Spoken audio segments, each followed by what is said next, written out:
période de Pâques, il est crucial de nous arrêter dans nos activités de tous les jours et de prendre une pause avec Jésus pour l'accompagner sur la croix et réfléchir sur la signification de sa mort. Nous voici à la troisième déclaration de Jésus sur la croix. Elle se trouve dans l'évangile de Jean, chapitre 19, et au verset 26. En s'adressant à Marie, il lui dit : « Femme, voilà ton fils. » Ensuite, en se tournant vers le disciple qu'il aimait, il dit : « Voici ta mère. » Pris par la souffrance, Jésus cherche à tout prix de s'occuper de sa mère. Il doit s'assurer qu'on prendra soin d'elle et qu'elle pourra subvenir à ses besoins. Oui, en mourant sur la croix, Jésus prend encore soin des autres. C'est époustouflant. Le grand commentateur William Barclay écrit : « Il y a quelque chose d'infiniment émouvant dans le fait que Jésus, dans l'agonie de la croix, au moment où le salut du monde était en jeu, ait pensé à la solitude de sa mère pendant les jours où il était enlevé. Jésus n'a jamais oublié les devoirs qui lui incombaient. Oh, comme c'est bien vrai! Jésus était à l'agonie. Jésus souffrait. Parfois, nous oublions que Jésus était un homme. Lui qui n'avait pas connu le péché et qui maintenant porte sur lui le poids du péché du monde, en cet instant, il ne résiste pas à la vue de sa mère souffrante. C'était insupportable. Il devait faire quelque chose pour elle. Ah, voici ton fils.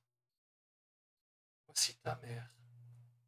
Les dernières paroles d'un être cher sont très puissantes et importantes.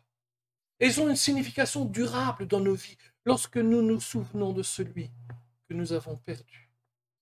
Les paroles de Jésus nous révèlent la beauté et la bonté de cet homme, Jésus.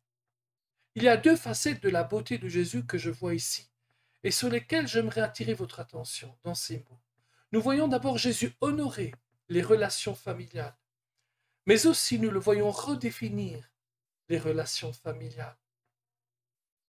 En ces moments, nous ne pouvons pas bien imaginer la terrible souffrance par laquelle Marie est en train de passer.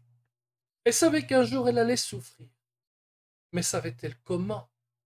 Le vieux Siméon dans le temple lui avait annoncé : « À toi-même, une épée te transpercera l'âme. » Oui, son âme venait d'être percée à la vue de son fils mourant sur la croix, la plus ignoble des sentences, et de surplus, au milieu de deux criminels. Pensez à l'épée qui a dû transpercer l'âme de Marie en voyant l'agonie de son fils. C'est son fils, le premier être sorti d'elle qu'elle a embrassé, ce fils qui lui a porté tant de soucis, mais qu'elle aimait de tout son cœur. Voilà que Jésus honore sa mère, celle qui l'a porté, celle qui l'a élevé, celle qui a accepté la honte des ragots, puisqu'il était clair que Joseph n'était pas le père naturel de Jésus, puisque Jésus a pour père Dieu. Et voilà que Jésus va ordonner à Jean de prendre soin de sa mère.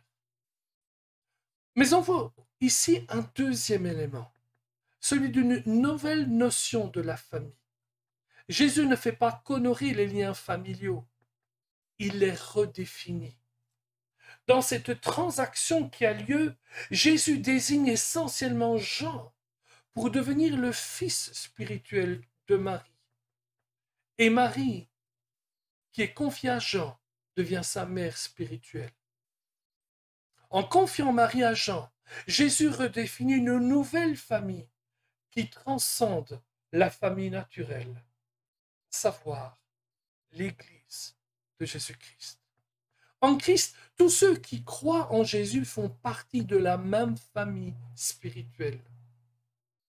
En ce moment, alors qu'il porte les péchés du monde sur cette ville, sur cette vieille et rude croix, Jésus constitue une nouvelle famille dont on devient membre par la nouvelle naissance et la foi en Christ. En recevant Jésus comme votre Sauveur et Seigneur, vous entrez dans cette nouvelle famille de Dieu. Vous devenez un enfant de Dieu. Vous pouvez maintenant entrer dans la famille de Jésus. Comment? En recevant Jésus comme votre Seigneur et Sauveur personnel. Et si vous le désirez, alors priez cette prière après moi.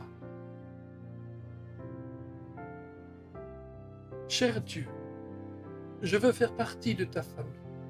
Tu as dit dans ta parole que si je reconnais que tu as ressuscité Jésus d'entre les morts et que je l'accepte comme mon Seigneur et Sauveur, je serai sauvé. Alors Dieu, je déclare, maintenant que je crois que tu as ressuscité Jésus d'entre les morts et qu'il est vivant, je l'accepte maintenant comme mon Seigneur et Sauveur personnel.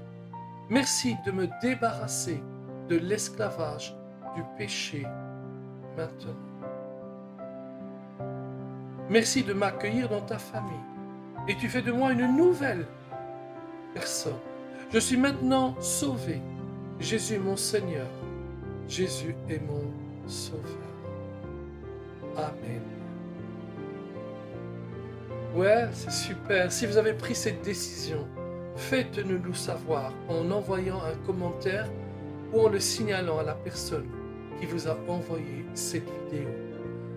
À demain pour la 4e citation, déclaration de Jésus sur la